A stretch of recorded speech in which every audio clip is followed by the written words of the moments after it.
Before we get started, does anyone want to get out?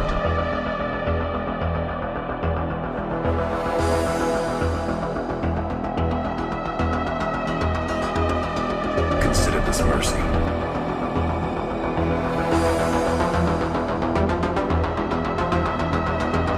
I am inevitable.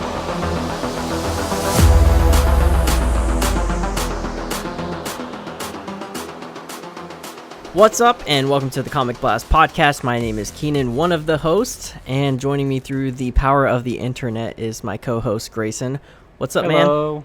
Hi, it's me, Grayson. Grayson's living a super busy life right now.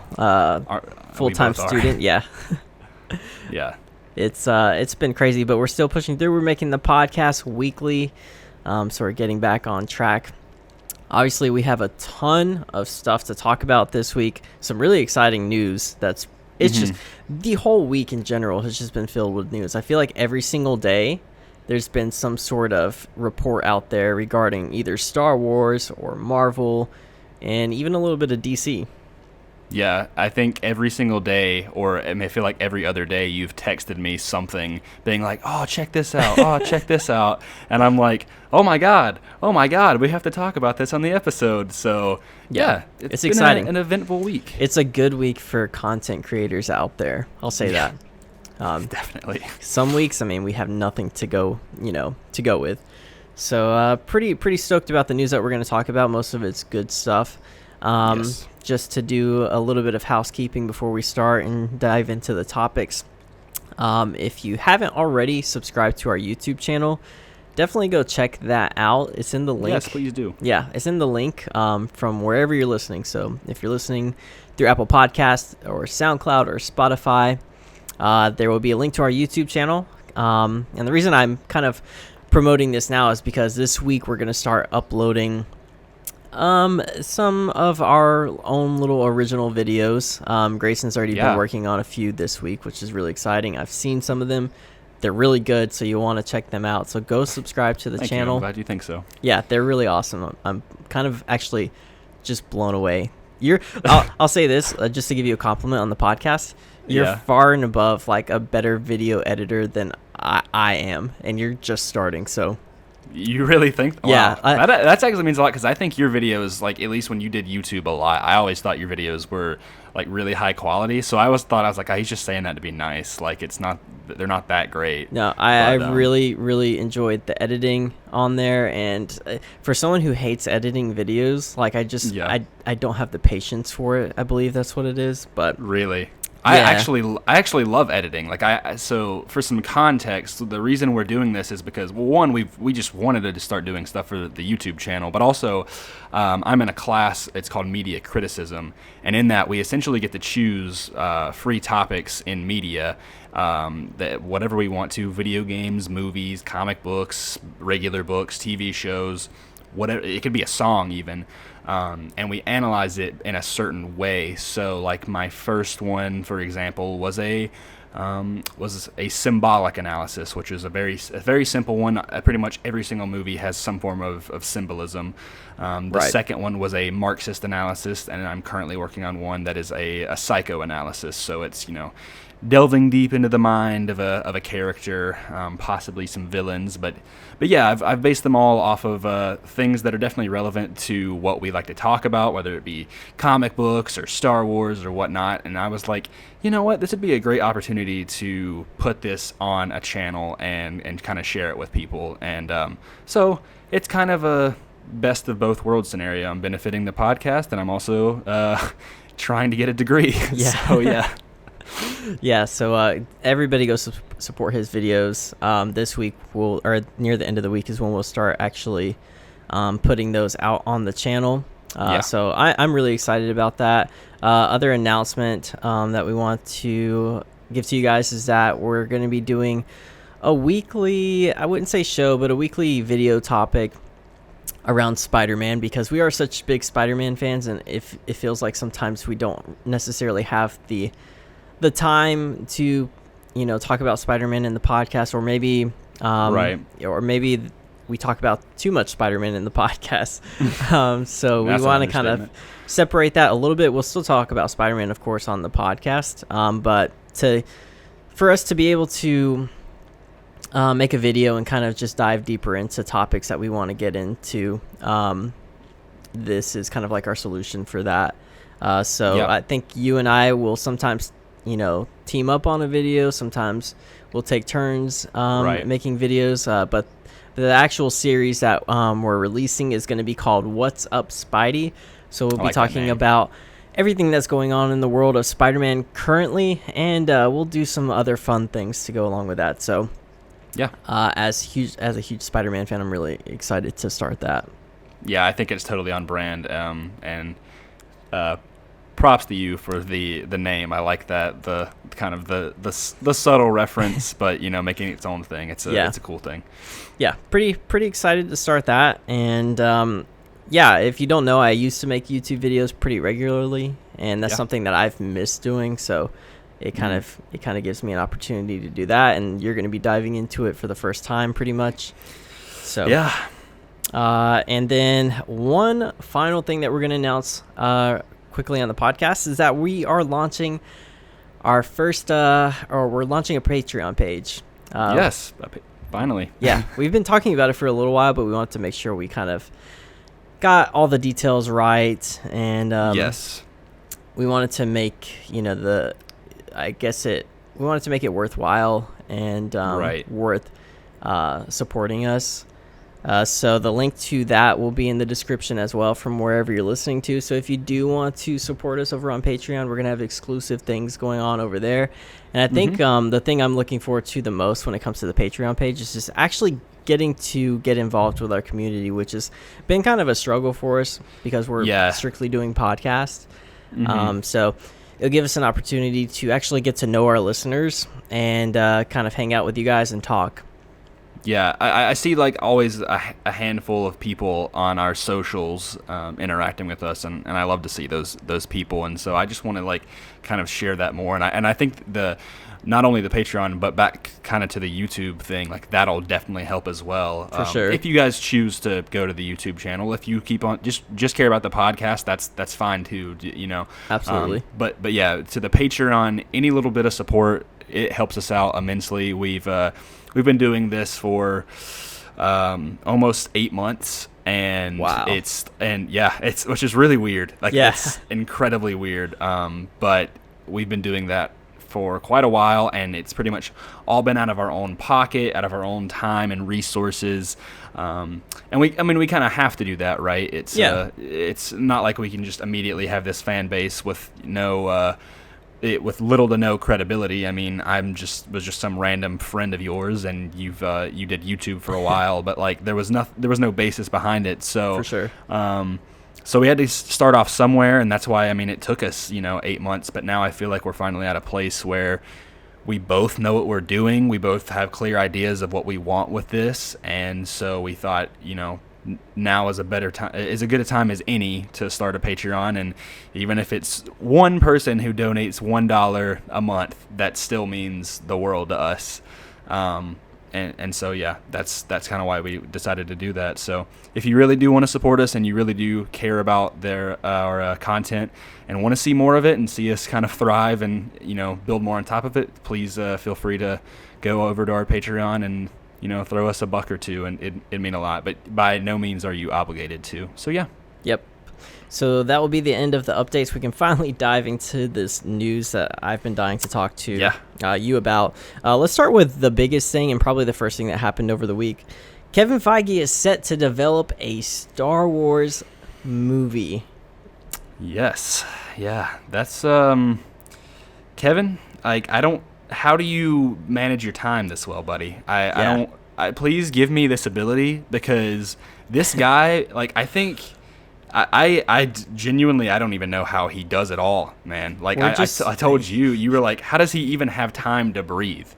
I think he's I'm pretty convinced at this point in time that Kevin Feige is actually a watcher or some sort of celestial from the Marvel universe. He's actually just building all of this himself.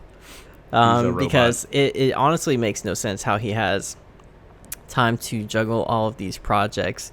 And, he's and like keep them executive cohesive. producing all of these movies and TV shows, and now it's like it's not just like Marvel. Now it's Star Wars, which I mean to me seems almost kind of like a pipe dream. Like it's like I was like, oh yeah, I mean that'd be awesome if Kevin Feige and it's a what if scenario. All those people. Then the first episode of What If, it'd be like, what if Kevin Feige did Star Wars? It's but no, like crazy. It's honestly insane. And granted, it's only one film as far as we know right now. Right. Yeah. But yeah, it's a little bit mind blowing. I knew that he was a Star Wars fan already, so it kind of made sense a little bit. But man, for him to be able to juggle the MCU films and now the TV shows, and then on top of that, he's, we'll get into the news about this later, but there's also Spider-Man, and then Star Wars. It blows my mind, but I'm really excited because it's like the whole in Kevin Feige we trust. It seems that right. He hits on 90% of the things that he works on. Yeah, I think I feel like we actually should have seen this coming sooner, because The Mandalorian alone is kind of a testament to like how these Marvel directors and stuff like that are coming on board to Star Wars, because we've got Jon Favreau, who directed the first 2 Iron Man films. Right. Already a big part of the MCU with Happy in the SpiderMan franchise. And we know he's always been a big Star Wars fan, and now he's directing The Mandalorian. Yeah. And we got people like Taika Waititi, who is Thor 3 and Thor 4. And now was part of The Mandalorian as well. So I think it was only a matter of time before they realized that. I think Disney has heard the cries of like, or the outcries of like, hey, we want all of these things to feel coherent and cohesive and like they matter. And that was a bit like, there's a lot of things that like, the Phasma book and the Force Awakens novelization, which movie novelizations I'm a bit iffy on, but still like they're not keeping it in line with a certain character. Whereas Kevin Feige, he is the head of all of that stuff. He is what makes the MCU as we know what it is flow so well and feels like one universe. They directly acknowledge one another without at the same time like interfering. Like you feel like you have to watch all of them. Like you can jump on board and still get what's going on, but it definitely pays off to understand the previous films. And so I think they were like, all right, let's get Kevin Feige on board. He's clearly a Star Wars fan, so he knows what he's doing when it comes to these massive franchises. The only thing that I worry with is that I don't want Star Wars to become something like the MCU, where it's like constantly building on one another. Right. Like, I think what makes what I like about Star Wars is like there's the saga films, and then there's these one-off projects. Right. You like you watch the movies and like episodes 1 through 9, like those should be continuous. Right. That's a no-brainer.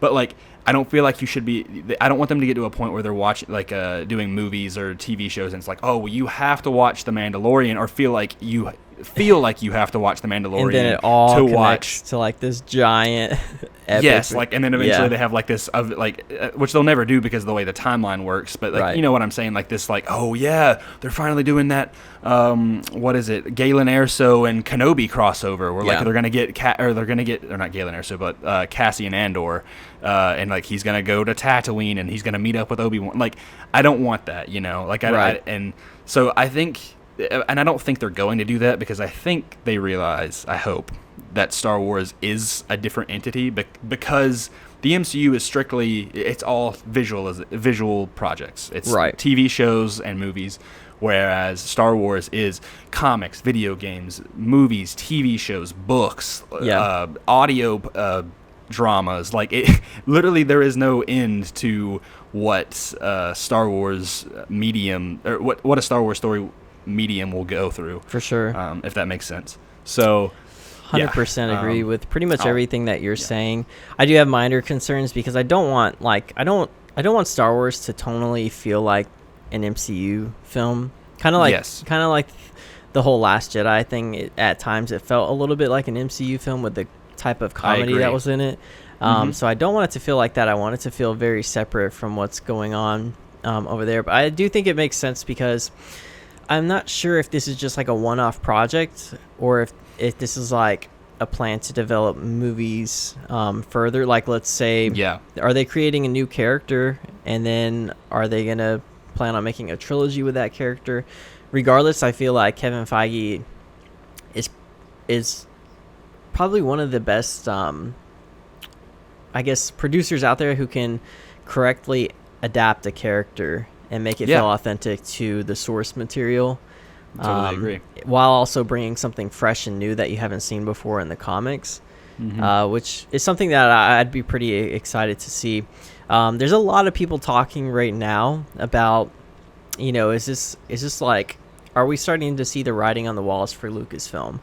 Like, do we see a possibility where Kevin Feige's role expands further than just one film, and he ends up, having more creative control over the Star Wars universe in general, and maybe it's less of Kathleen making the creative decisions, and maybe she slides into more of just a producer role. Yeah. Do you think that's a possibility? Do you think like this one movie may come out and everyone loves it, and we see more of Kevin Feige in the Star Wars universe? I could see it. I feel like, if they feel like he enjoyed it and he did a good enough job, they would definitely want to, try to hit him up again and be like, hey, listen, like what you did last time worked. I think we should kind of keep this going. You've really got a grasp on all of this. He's been in this business for, 15 plus years. Right. And so, yeah, I could see them doing that. The thing is like, it's different between like him being a producer role. And it's like, I feel like, this is not to like bash on Kathleen Kennedy or anything, but I feel like now that she is at she's the CEO of Lucasfilm. Is that right? Or is she just the head of like the production department? I wouldn't say CEO is her role. I'm not 100% sure what her official title would be. She's the president she's more of than Lucasfilm. Yeah, she's more than Star Wars, Yeah, she's the entirety of Lucasfilm. And so and Kathleen Kennedy is like, I don't really have a problem with her. Like, there's a lot of people out there that like, because we've made it vocal that like we have our problems with the Last Jedi, but like Kathleen Kennedy was like not the problem with that, and she has been. Sorry, I just read this really weird caption, but Kathleen Kennedy was like, she's been a producer for so many films that are regarded as some of the greatest films of all time. Yeah, like, I mean, E.T. and, like, it's just, I mean, like Indiana Jones, Jurassic Park. Right. A lot of really big films. I think she's a great producer, and my argument has always just been, like, I'm not sure if she's, like, the right person to make all of the creative decisions when it comes to, like, the story and I don't think anybody the Star Wars universe. I mean, I could see, like, a Dave Filoni or something like that would probably like, be a really good fit for something like that. Because I see like she kind of looks at the Star Wars universe from the perspective of a Hollywood producer would. Yes. It's all about what's going to bring in the biggest money. When it comes to a story, what are some necessary things, or when it comes to a film, what are some necessary things to attract a larger audience and kind of like expand and grow? She's trying to expand and grow the brand. I think Lucasfilm has made that pretty clear. Like, they've wanted to expand, their audience further than what it is and get as many people involved across the globe. But I've never really, when it comes to like creative decisions and kind of finding out which stories are the right ones to tell, I feel like she hasn't done a great job of that so far. I don't think Kathleen Kennedy has ever been a writer. I think she's always been like you said, a producer. And there's a difference between being someone who's like at the forefront of creative decisions versus a producer is someone who is essentially, I would argue, the glue of a production. I mean, they control all of that stuff. So she sees it as one massive production. And I agree. I think she should. I think it would be. I think Kevin Feige would be like really good for that producer role, but Dave Filoni, in my opinion, should be like at the forefront. You know, the head of these creative decisions. Not every single one. It's not like he needs to be like, oh yeah, this one like little line in this comic, like that's got to run by me. But you know what I'm talking about, like the grand scale. Like he was, for lack of a better term, the apprentice to George Lucas. Yep. Like he literally was trained by George Lucas, and while George Lucas, like, he had some interesting ideas. I wish we could talk about the whole, George Lucas being unhappy with this whole sequel trilogy. I realize we don't have that in our notes currently. We could touch on that a little bit. Yeah, for sure. But like there was the whole thing that came out this past week was with Bob Iger put in one of his books. There was an excerpt that talked about how George Lucas was upset with how they didn't use his ideas for the sequel trilogy, and that's because George Lucas he's always been an amazing visionary, but like he always has needed help executing the writing and the actual flow of it all. That's always been a thing. Like, even since day one, his wife was the one who rewrote A New Hope. Like, his script was incredibly long, and so it's like George Lucas is a visionary, and I will love him forever for that. But like his ideas were like, for the sequel trilogy were, frankly, I don't know, they're weird, and maybe people don't understand it, but like, have you heard about them? Do you know what I'm talking about? Yeah, I've pretty much read up on everything that's gone on around this. Yeah. I'm kind of like in between Disney and George on that. Yeah. Because I definitely see, I feel like they could have used some of his ideas. I feel like they took nothing. Absolutely. Like, I feel like they took absolutely nothing. Yeah, I feel like they were like, we're all gonna right, do this our way. George. Yeah. I think it would have been important to take George's ideas with the characters and put them in the sequel trilogy, but the whole thing with like the microbiotic life forms, that's the part that I'm like, don't know if you hit the mark on that one, George. You're basically taking the worst of the prequels and trying to expand on that. And the thing is, it's like, it's not George Lucas's fault. Like, he's always had ideas like that people were like, I don't think that necessarily fits. And so they take the best of his ideas and then they adapt them, and then they end up becoming incredible. Yep. So it does hurt my heart a little bit to know that, it does hurt. Like, you kind of feel for him because it's his child, basically. Yeah. And sometimes I'm like, man, even if I didn't enjoy his sequel trilogy, at least he would have got to finish the story that he wanted to.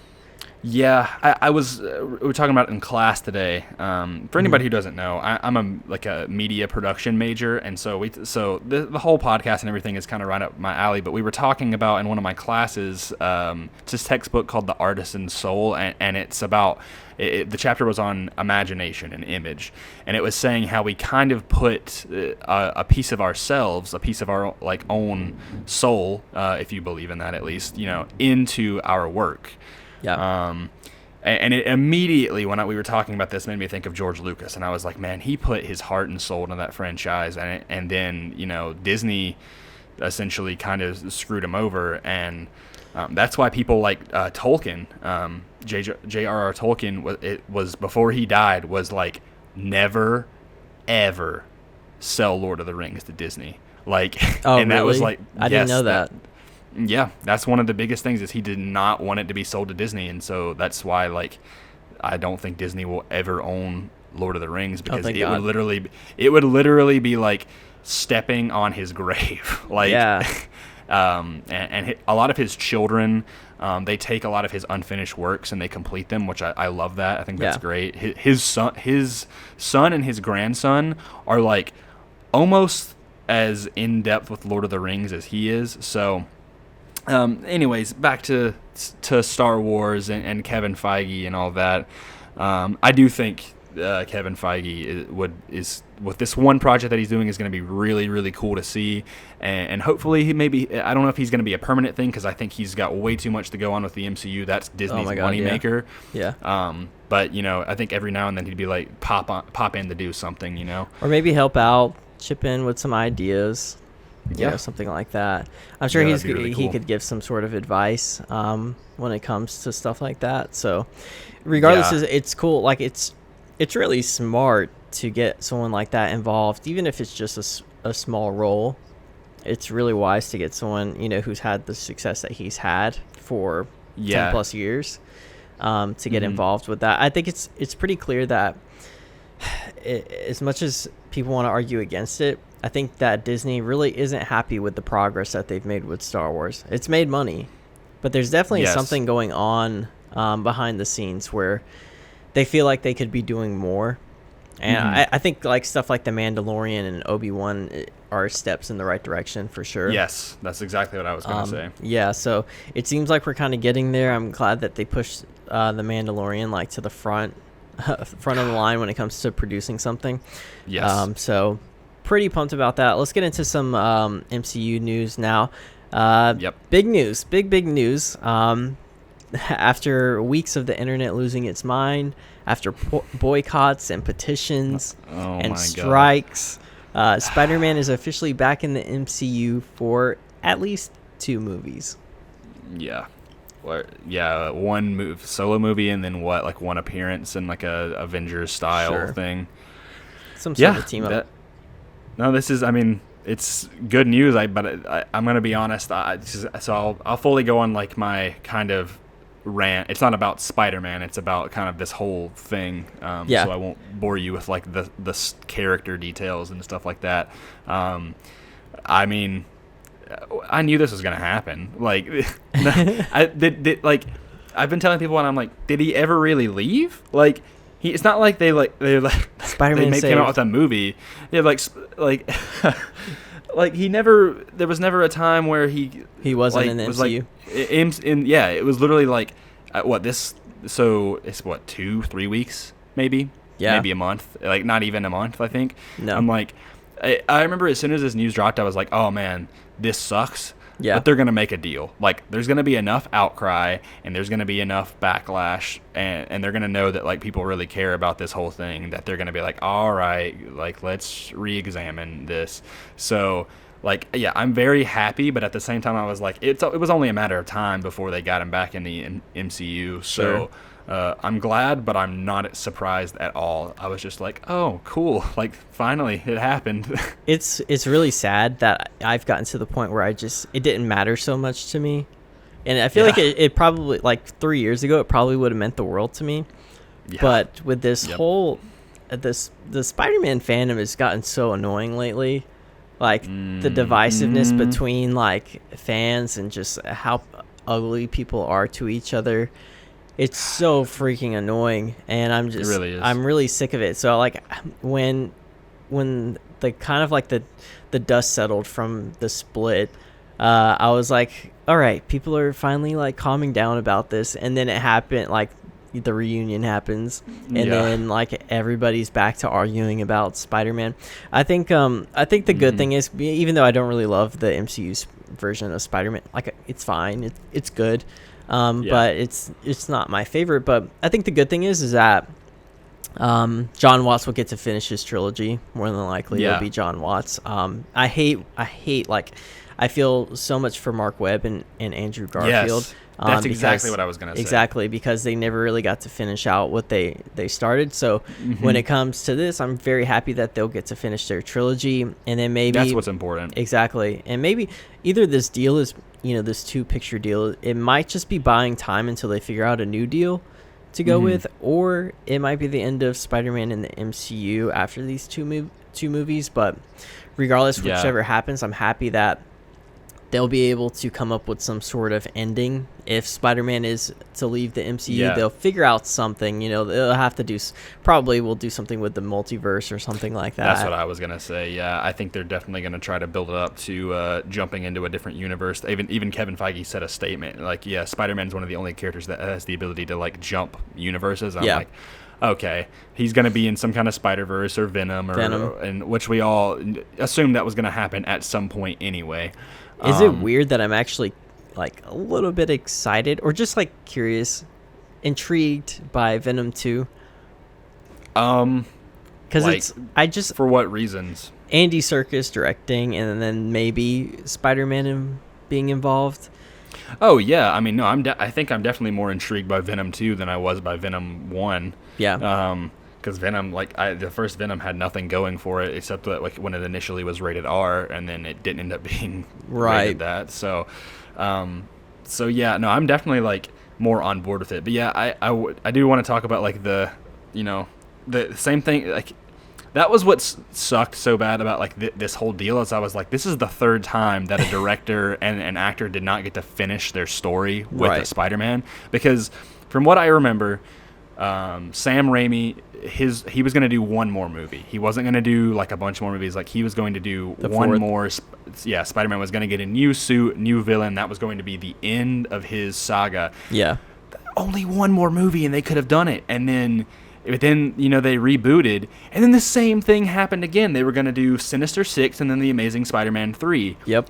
And then they didn't get to do that either. And it's I'm just glad that they're finally hey, let's actually, wrap this up in a meaningful way. And I hope the third movie, or his appearance in the third movie, does it does end in a way that's okay, this concludes his story. Would I want him to stay in the MCU? Of course I would. I think he's really important, and Tom Holland is still such a great Spider-Man. Yep. But at the same time, I'm if he leaves and joins Venom or Spider-Verse or whatever it may be, sure. I just at least want that last movie to be able to wrap that storyline up and be all right, we have a full trilogy that actually concluded in the director's way. Yeah. That's one of the worst things about when TV shows get canceled, or even when they go on too long, is imagine Breaking Bad getting canceled. That's that show. Vince Gilligan wanted to end that show on his terms. He didn't want it to go on too long to the point where it was just faded into irrelevance, as he says, which I love that. But then it didn't get canceled. Say a show like Firefly or Spectacular Spider-Man, where it was they didn't get to end it, and it just ended. Yep. And that always sucks when people don't get to do that. So yeah, that does make me a bit more I think I'm more happier for the people involved in this whole thing. 100%. For Tom Holland, for John Watts, for even Kevin Feige and Sony, rather than I'm happy for my own personal reasons. Yep. Pretty much the same. I see eye to eye with you on that. I feel like we're agreeing on everything on this episode, but yeah, hey, it is what it is. we rarely disagree, but there's some moments where I'm there are interesting moments where we do disagree, but it's very few and far between. But it is interesting when we do disagree, because it's never argumentative. It's always okay, try to persuade me on this, because I don't get it, and so we kind of have a debate thing. But exactly. But yeah, we've always seen kind of eye to eye on the whole Spider-Man stuff. So the only thing that's God, the whole toxic community and stuff. There's still people who are the Spider-Man purists, if I like to call them, the people who don't want anything to change about Spider-Man. Yeah. They acted the same way with that new comic we talked about last week. They're acting the same way with the way they acted with Far From Home. They're oh, he's going back in the MCU. That means we're gonna get more crappy stories. I'm oh my God, just Dude, it will pass. That's the way I see it. When it comes to comic book movies, when you don't get something that you want. Yeah. In a couple years, there'll be a new interpretation of the character, and then you'll get to enjoy it. And it's eventually. there's always it's always the people who are complaining that it's there's already something out there that is being developed that is their favorite Spider-Man version. PS4, dude. That's all the people who love that game hate the MCU's version of Spider-Man, and I love that game. It's my favorite version of Spider-Man, and like I said, I don't love the MCU Spider-Man, but I still enjoy it. I still look forward to seeing it. I'm gonna buy the Blu-ray when it comes out. So I just love Spider-Man in general, but the toxic community is just it's kind of it makes it it sucks being a Spider-Man fan sometimes. It sounds so whiny, but it's I can't even proclaim that I like something without getting lumped into the rest of the idiots out there. Yeah. This entire topic is always something that intrigues me, but now that I think about it, this week I'm definitely going to upload a video that somewhat has to do with this topic. Yep. And so keep an eye out for that. Like we mentioned with the YouTube channel, our YouTube channel, I'm definitely going to upload a video that I made that I think kind of encapsulates that whole, if you're in the Spider-Man fandom, you know what it's like, because I feel like there's the Marvel fandom, then there's like the MCU fandom, and then beneath that there's like the Spider-Man fandom, and they kind of like sometimes they intersect, but then sometimes they like conflict with one another. So I'll upload a video on that and hopefully get our point across, because it's a point that both you and I share. So let's move on to our next topic, because we've been talking about this a little bit too long. Spider-Man, some more Spider-Man news. Really quickly, we can just kind of fly through this one, is that Sony's developing a Madam Web movie. Okay. All right, next topic. No, this is seriously, why? Yeah. I don't really know much about Madam Web other than the 90s cartoon. Her making it's essentially that. She just ties in with the multiverse, and I'm like, what's the point? I don't... I think the whole multiverse thing is something that they're really going to push, probably. Yeah. More than this likely. is my whole problem with Sony is just, these stupid one-off movies, like Venom. Sure, I get it. Big character, people like that. I'm fine with that. Kraven, not sure about that, but okay. Morbius, what? Morbius, the living vampire, and then they're like, okay, but now we have Silver and Black. That sounds cool, and I'm like, oh, you know what? Maybe is that actually going to happen? I don't know anymore. I feel like every couple of months something changes where it's like, oh, Silver and Black. Oh, guess what? Silver and Black is getting split into 2 movies. Oh, Morbius casts Jared Leto. Oh, Venom 2, it may have Spider-Man. Nope, just kidding. It's stuff like that I'm just like, that's why when to see the set photos of Morbius, I was like, oh my God, this movie is actually happening. Yeah. This is a real life movie. I felt the same way. And so right now when I hear this Madam Web thing, I'm like, I don't think this is going to happen. I don't think Silver and Black's going to happen. I don't think Kraven's going to happen. But who knows? Maybe they're actually going to happen. When does Morbius come out? Is it next year? It's I think 2021 maybe. Wow. Or maybe end of 2020. One of the two. I don't know. Yeah, Madam Web movie, dumb. Dumb. Yeah, we need to cut that. That's a good soundbite. Dumb. Yeah, I agree. It's such a stupid idea. It's Sony being Sony, and this is why people get so frustrated with Sony. Yeah. I can't see the fandom rallying behind this project. I don't see how, but I get the defense for Venom. But I just don't get the defense for any of the other stuff. Yep. I'm like, I don't understand what compels you to think that any of these characters that are so great to the Spider-Man mythos would be good on their own. This movie will not sell without a Spider-Man appearance. Yeah. This movie is going to fail without Spider-Man being involved in the film. Yeah, I'm curious how they're gonna market Morbius or any of these films without Spider-Man. Sure. Yeah, they're gonna be like, "What is this movie?" They're gonna make sure that 20 seconds of the teaser trailer is the Marvel logo. Yeah, that's how you market it. That's the hook at this point. Yeah, literally, you just have that Marvel logo at the beginning, and that's what gets people hooked. But people are gonna see these characters and who the hell is this? I don't. Who is this Russian man in a leopard leotard? And a spear. Who is this pretty boy vampire? Is this the sequel to Twilight? Twilight's Marvel? Anyway. Yep, I agree. Let's move on to the next thing. Over the week, there was some new posters that dropped, Star Wars stuff. There, this past Friday was Force Friday. It's really cool because Force Friday it wasn't Force Friday, it was the Triple Force Friday live stream to unveil the toys for Triple Force Friday. Anyway. Yeah. On the topic of toys, that Mandalorian Black Series figure looks amazing. The way. I saw a picture that they're doing 3 different ones. I only saw one, so They all look slightly different. Like, I saw them and I was like, why are there 3? They all have different packaging. They're the same size. They come with the same stuff. It's the same model. It's not like, oh, here's a helmetless version. Sure. Here's like a capeless version or whatever. Because, they always do that with toys. Like, but the Black Series has always been like, yeah, this is one character and that's it. Yeah. But they're doing like this weird like triple variant of the Mandalorian where they're like, oh, this one's got some slight like blue hints to it. This one's more silver. This one's got some more brown. And I'm like, what? Why? I don't get it. Sells more toys. Probably, yeah. That's it. Granted, oh yeah, that's exactly right. But at the same time, yeah, that Mandalorian figure, like I actually may get that, or the Pop Funkos. Like I know the Mandalorian is the merch that's gonna get me. Yep. There's a page that I follow.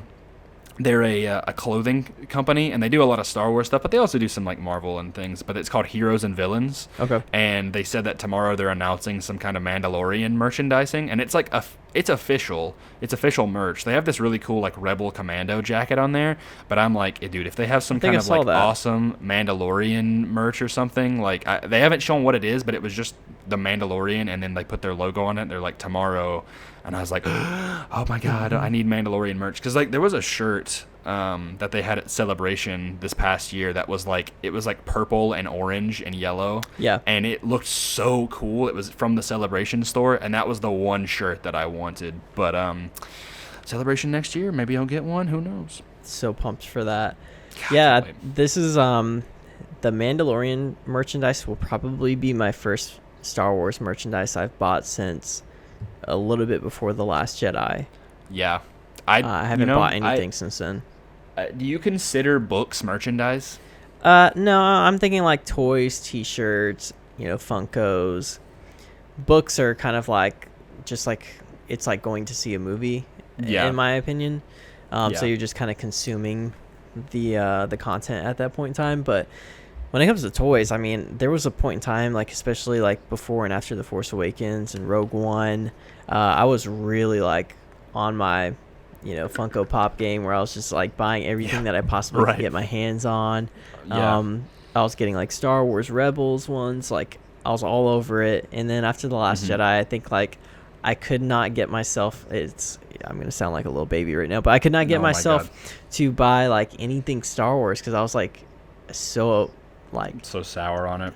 Not sour. I was like depressed about that for like weeks. Yeah, we've talked about that. I was like hurt. How depressed people were. Yeah. I don't know if I was depressed, but I was like, yeah, definitely my Star Wars hype died down. But now I'm kind of in full swing again, and I bought from a certain point of view. That came out the year that we went to Celebration, but I never got to read it because I've been reading the Harry Potter books. I'm about 500 pages in on the Deathly Hallows. I've been trying to finish it, but I've gotten so sidetracked. I'm like, I'm so close. I'm so close, Keenan. But then I also bought Star Wars Lost Stars, which is actually, they did a book on that, right? But then they adapted it into a manga. So I actually bought the manga version. That sounds cool. Yeah, so it's like a comic. It's like an anime comic. So I bought the first one. There's going to be 4 of those. They already came out with the second one. The third one comes out later this year, and the 4th one comes out next year. So it'll be a 4-part thing. But I opened it up and I read a little bit of it, and it's pretty cool. Like seeing it in like a full on like essentially a Star Wars anime is pretty sweet. I'm all about that. And I'm not like an anime guy. Right? Like the only anime I've ever watched, like all the way through, is Cowboy Bebop, and that's one that's not like a cringy anime or like a cliche anime. That one's like a very like, oh, this is cinematic, this is thought provoking. It's really just the art style that I like. But yeah, that was cool. I think other than merch, like I don't know the last piece of merch that I bought for Star Wars. Like I remember I got a Porg Pop Funko for Christmas last year. If you want to swing over, possibly maybe on our Instagram or maybe on our Twitter, you'll see that. I think it's on Instagram. Yeah, somewhere in our highlights. Yeah, it's we posted a picture of our set, which unfortunately we're not recording at right now. But it's it's funny. You guys should go check it out. Definitely. So the posters. The first one, this isn't like official movie posters, but the first one for The Rise of Skywalker, I made a comment on Twitter. I said, I think the art style is really cool, but I think it's really like it's overcrowded with stuff. Yeah, they took a page from a Spider-Man Far From Home is what they took. I mean, the only difference is that it's actually symmetrical, and it's just not a bunch of people with their mouths open. Yeah. I think what we could use without right now is that random yellow guy next to Finn, the stormtroopers at the bottom right, and possibly like limit the amount of Knights of Ren in the bottom. Yeah. The Millennium Falcon and it, is just in a kind of a weird spot. Like I feel like it should be at the bottom. Then again, I guess they're trying to make it like light and dark. But then Zori Bliss, the Kerry Russell's character, like she probably doesn't need to be on there unless she's going to be a big part of it. But other than that, I love it. Like I love the symmetry between Kylo Ren and Rey. Yeah, I love their designs, dude. Yeah, I think the standout. First of all, Rey, there was like individual art pieces or posters that came out for Rey and Kylo Ren. Both of them looked amazing, but Rey's kind of like the Force Awakens / Padme look gets me every time. Like I love the white. The white is so cool. It's totally an inverse of like how Luke was like wearing all black in Return of the Jedi, which I love. She's like the one protagonist that's like wearing all white. To represent kind of the light side. Also, Kylo Ren's like mixture of his like Last Jedi and Force Awakens look, like he has the hood, and he has like the same type of sleeves and everything like that, but with the cracked helmet and like the more traditional or like the more Last Jedi looking like tunic and everything looks so sick. Like Kylo Ren's design, I cannot wait for these skins in Star Wars Battlefront 2 because like I don't know if you guys know about that. Like I play that game a lot actually because I think it's a really good game, and if you guys thought it was bad at launch, you should totally check it out because they added clone commandos, Felucia, co-op mode, tons of skins, all kinds of stuff. Like it's a great game now. Yeah, it's fun. It's fun. Yeah, I can't wait for those skins. I just think like the costume design, and oh man, the look of Finn, like Finn is just. His costume is dope. Like the core characters look amazing. Yes. Oh my God. Poe, like this is his Nathan Drake look. Yeah. So good. Like I said, overall the art style and the look of the characters, everything looks great. It's just the amount of stuff going on in the poster. Yeah. Is a little much, especially with adding new characters. I would have never even put the new characters on the poster, to be honest. Yeah. I would put the characters of the people that were already kind of like invested in. You know how I am. Like I've made this statement many times on the podcast. I feel like with this sequel trilogy, they've tried to push new characters so much, and sometimes I feel like there's too much focus on new characters and not the main ones. And it seems like they're kind of like really trying to push that, like with this new alien. I'm like, who is that? Well, originally that was supposed to be. I saw another version of that poster, and that was supposed to be. Rose. Okay. Yeah. And I'm like, why did they replace Rose with this little like sponge-looking thing? I think Kylo, the Sith troopers, and Knights of Ren all should be on the poster, of course. I would just take off the new characters, to be honest, and maybe C-3PO isn't really necessary, although he does look pretty cool. Yeah, I was about to say I love C-3PO and. With his bow, like I don't know what's going on with 3PO, but he looks like is he about to like turn on full on Rambo? He is. Yeah, he's gonna go out. He's gonna go out in this movie, and it's gonna be something epic. I can't wait. I know. I'm fully prepared for C-3PO to die, and for him to have his like most iconic role in a Star Wars film. I feel like he's really going to go after. Honestly, I can't wait for that. Now that I know, I can't. It's not that I can't wait for him to die. I'm going to be really sad when he dies because C-3PO has been, for the longest time, he has been the character that has been in every single Star Wars film. They finally killed that with Solo, which I'm glad. I think it's just important for him to be in every saga film because it was always a tradition. But if he's going to be like. Whatever he's doing, I'm down for it. I can't wait. Whatever you're up to. Did you see the Empire magazine, by the way? That poster? Yeah. That pulled up. I want that as a poster because so that's the guy. If you don't know, the art is done by, I actually don't know who does the art for that. Paul Shipper. Yes, thank you for remembering that. Yeah, he does all the Celebration posters. I have the 2017 one on my wall. I believe you have the Chicago one. Yes, I haven't framed it yet. yeah, he's also did the poster for Ready Player One. Yeah. So he gives this really cool, like, hazy. He also does Stranger Things, the Stranger Things posters. He does like this really cool, like, hazy, nostalgic, almost kind of like painting vibe, like it's a sketch. It looks like an 80s VHS tape. Yes, I love the blue and red lightning. Like, Yeah. I don't know why. Like, this feels like a piece of fan art, but it's not. But I love it, dude. It's so good. Like, what a great poster. I honestly, like, I hope they do that as a poster. Yes. Because there we go. Exclusives by Paul Shipper. Yeah, it's so good. Like, I love just the symmetry. It's so simple. It's not overcrowded. Just like you said, it's just Kylo and Rey. It's great. Yep. And then the Mandalorian poster dropped, which I thought looked amazing. I'm okay with it. I'm not super down. Like, I mean, it's cool, but but that's the thing is, for me, that one seems overcrowded to me. And there's only like 4 characters on that. Yeah, there's another one too that was just it's just the Mandalorian on the front cover. Yeah. Yeah, see, that's the thing is, I'm like, with the Mandalorian, I really just want it to be the Mandalorian. Yeah. Because that's through and through, that is the character that I am most intrigued with, because For sure. he just looks so awesome. So, these posters are cool. Yeah. Agreed. So yeah, let's get into some smaller bit of news to end the show since we have a few more minutes. Real quick, the Birds of Prey trailer is going to be dropping tomorrow. I'm actually really intrigued by this. I'm kind of excited to watch this trailer. Yeah, no, they're promoting it kind of like pretty well. I like the way it looks. The colors are awesome.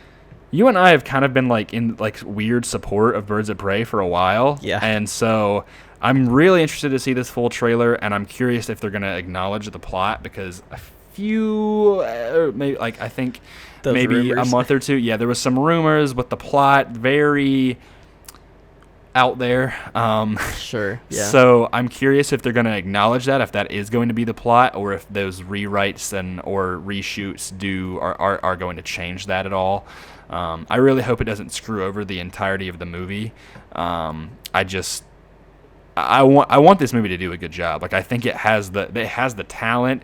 It has all the right stuff. It's just whether it'll be pulled off well or not, because frankly, this is the DCEU, and there's always something that's going on with it. So it's a little bit out there. The whole movie's a little bit out there. The concept is out there. But yeah, I'm just really intrigued by this. The trailer will I mean, the whole, in terms of like marketing material that's come out, which it hasn't been that much, but a few posters, and then, you know, some kind of like set photos or costume photos or videos that came out, which looked really cool, have all gotten me intrigued. But the trailer can kind of like make or break this for me. If we do see a hint of what those rumors were talking about, I'm going to be highly disappointed. Oh yeah, same. Definitely. So yeah, the rumors had me a little bit concerned, but at the same time, they are just rumors, so we'll just have to wait and see. But I'm excited. The trailer is going to be dropping tomorrow. I'm sure everybody's going to be looking forward to that. And in terms of a trailer that's dropped recently, I guess this is kind of comic book news. But it's based on a comic book. Yeah, so we got a brand new trailer for the Kingsman prequel that's going to be coming out. The Kingsman. Yeah, you're really looking forward to this movie, aren't you? Yeah, okay, so for some context, when I heard the name of this movie, like, oh, Kingsman prequel coming out, called The Kingsman, I'm like, what a stupid title. I was like, that is so cheesy and dumb. And then the first teaser came out, and I was like, oh, this has already been, like, kind of well in production, which I was not aware of. Yeah. I thought they were working on Kingsman 3. Like, I thought that was going to be a little bit ways out. And for some more context, Kingsman 1 is, like, I love that movie. Kingsman 2, I wasn't so... I thought it was all right, but I wasn't really into it. Sure. So that really disappointed me, because especially when I loved the first one so much. Saw the teaser for the Kingsman that came out a couple months ago, and I was like, oh, this actually looks really interesting. It kind of gave me Wonder Woman vibes, like Wonder Woman mixed with Kingsman. But it was interesting. Then this trailer came out yesterday. My friend tells me, he's like, dude, did you see the trailer for the Kingsman, like the full one? And I was like, no, like, it's like, is it good? And he's like, yeah, it's actually really good. I watched it, and I got chills watching this trailer. I was like, this is awesome. It's a good trailer. Yeah, it's edited. So, like, because we were talking about at the beginning of the episode, like, editing, I am now have such a fond appreciation for really good editors, and the way this is edited is amazing. I love the song choice. I love what they show. They don't give away too much of the plot. They show the villains. They show the heroes. They show some of the action. They show some of the humor. Yep. It did everything for me, and now I'm like, that's one of my most anticipated movies of next year, no doubt about it. So yeah, I don't know what it is. I guess. Well, I guess I explained everything, but yeah, what are your thoughts on like this whole thing? So I think that the trailer's a good trailer. It's weird. I've been on the internet, and a lot of people weren't really like excited about this. Really? I saw the first Kingsman movie. I did not see, what is it, The Golden Circle? The Golden Circle. I did not see that one because I just heard it wasn't that good, and I don't really like. I enjoyed the first one, but I don't have like any sort of attachment to it. Really? Per se. But I think the trailer is a good trailer, and I think that it's got me intrigued, and I'll probably see it now that I have unlimited movies. Yeah. So I'm like, why not? But yeah, well. I think it's a good trailer. The whole Wonder Woman vibes, I definitely agree with. I was like, yeah that does kind of have Wonder Woman vibes, which I love Wonder Woman. So that works for me. But yeah, overall, I'm kind of looking forward to it. It's not high up there on my list, but you know, I'm stoked to see you get excited for it. I think that's really cool. Yeah, I think what I really like about it is like World War I is such a fascinating setting because it really was like the dawn of modern war. Sure. And that's when so much changed. But also Ralph Fiennes is just incredible, and like I really like how it's kind of like World War I, like I said, like it was the start of like the future of war, but it was also like still kind of in that weird area where like not everything was like super advanced, and it still felt kind of medieval. So when I see it, it makes me think of like it's kind of set in that same time period as like the Sherlock Holmes movies, Sherlock Holmes 1 and 2, the ones that gosh, what's the name of the director? It has Robert Downey Jr. and Jude Law, and I can't remember the name of the director. He did The Man from U.N.C.L.E. He did that King Arthur movie. The newer King Arthur movie? Yes. The Guy one, something? Yeah, Guy Fieri. Guy Ritchie? Yes, Guy Ritchie. No, not Guy Fieri. Yeah, no. That was a joke, by the way. I knew it wasn't Guy Fieri. But yeah, I really like his style of movies because I actually really like The Man from U.N.C.L.E. But he's not doing Kingsman. Matthew Vaughn is, who I still think is a really, really great director. Sure. So yeah, I hope people get more on board with this movie because I think it actually has some pretty interesting potential. And to be honest, I wish we would have just got this sooner rather than the Golden Circle. Yeah. Because I know they had to build it up. Like, there's no attachment. It's kind of weird that we're getting this before we're getting Kingsman 3, though. Yeah. I feel like it would be a thing where it's like, here's 1, 2, 3. Now here's a prequel. Almost kind of like John Wick or something, where like, you know, they did 1, 2, 3, and then they're apparently doing that Continental show or kind of like a prequel show or something like that. It feels like it would make more sense to do that, but instead they decided to just go, well, here's a great movie, here's an all right movie, and then here's a prequel. Like it, but it definitely feels like its own thing, which is really cool. That it feels like it doesn't feel like it's relying on anything from those like you could go straight into this and have a great time. Yeah. That's why it's not called like The Kingsman, a Kingsman movie. Like it's like, and God, that would be even worse. Story. Yeah, the Kingsman, a Kingsman story. Oh man. Yeah. Awesome. Last quick thing that I wanted to add that's not on our notes, but this came out over the week, was that director Deborah Chow will be directing the Obi-Wan Kenobi series. Yeah. So it's cool that we finally have an official director. Are you familiar with any? Yeah, I was about to ask you the same thing because I don't know who she is. When it got announced, it's like, oh God, I was like, I don't know who this is. I'm like, I have no idea who this is, and I'm not sure if this is going to be a good fit. I was expecting it to be somebody that we knew. So I just went on IMDb and I found some pretty interesting stuff. apparently she is directing an episode of The Mandalorian, so she's already kind of familiar with okay, Star well, that's Wars. cool. I'm down with that. She's directed episodes of Better Call Saul. Oh, perfect. American Gods, Mr. Robot. Ooh, Mr. Robot is really, really good. Yeah. And then some Jessica Jones stuff. But what sweet. I see, one thing that I see that I really like is apparently she wrote the movie Drive. What? Yeah, which I'm a huge fan of. So she was the writer for Drive. I don't see that. I'm looking at IMDb. I'm looking at writer, and I don't see Drive. It says Deborah Chow will direct Drive writer to pen Disney series. It's on IMDb. Well, Drive was based off a book, so I don't know about that. That's interesting. I'll send you the link later, but yeah. It looks like she's the writer. That's what I have right here. But yeah, I'm looking at the writers for Drive, and it is the screenplay is Hussein Amini, and then James Salas is the book, but nothing about Deborah Chow. So I don't know.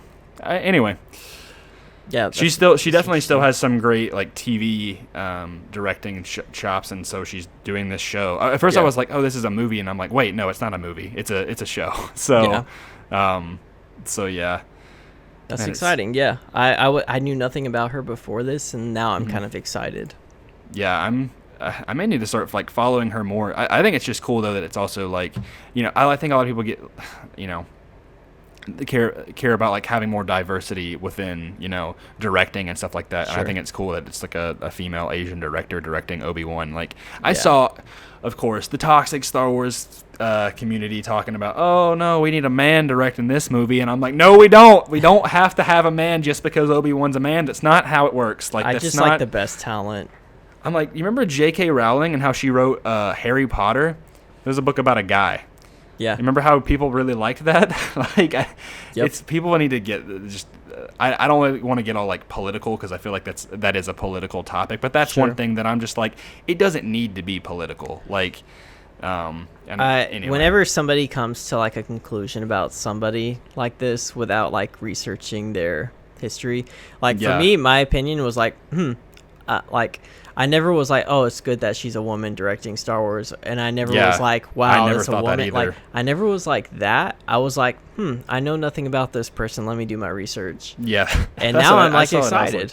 I was like, I don't know really who this is. I'm sure we'll talk about it on the podcast, and so and so I looked her up and I saw her movies, and I was like, I don't really know these, but then I saw Jessica Jones and The Mandalorian and all that stuff. So this is cool news. Awesome. Well, that's pretty much going to conclude it for this episode of the Comic Blast podcast. Later in the week, we're going to have some videos for you on the YouTube channel, so be sure to subscribe. If you're listening on iTunes or Spotify, be sure to give us a follow and subscription, and all the reviews that you send in definitely help out the show. One quick reminder, we do have a Patreon page. We're going to have some really cool community stuff going on over there and some exclusives. So if you're just interested, go check out the rewards that we have on there. So far, we're going to be tinkering with those just a little bit. But right now, we kind of have a base to start with. So even if you're just a little bit interested, go check it out and see if it's, I guess, a good fit for you. Yeah. And then we're on social media on Instagram and Twitter at comicblast_. We'll be active on there, and you can chat with us and talk about stuff with us over there. Anything else that I need to add for this episode, Grayson? Sure.